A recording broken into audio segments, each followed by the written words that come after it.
Keď som bol malé dieťa, tak mi mama hovorila, že musí mať zuby ako perličky.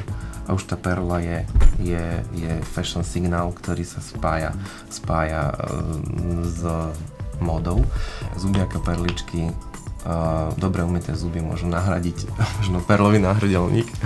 Takže je to niečo, čo si myslím, že by fungovalo. Farebnosť pasty ma oslovila, pretože je veľmi lichotivá a je to iná tmavomodrá, ako sa hovorí, ako je klíše tmavomodrej, pretože táto je s takým nádychom do fialova.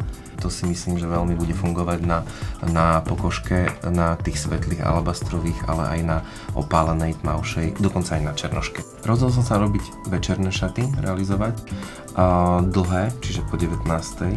Budú mať zrejme veľký rozparok, budú mať aj taký zvýraznený dekolt a bola by to žena, ktorá sa chce páčiť. Je to roba, ktorú si musí obliecť žena, ktorá je naozaj so sebou vysporiadaná.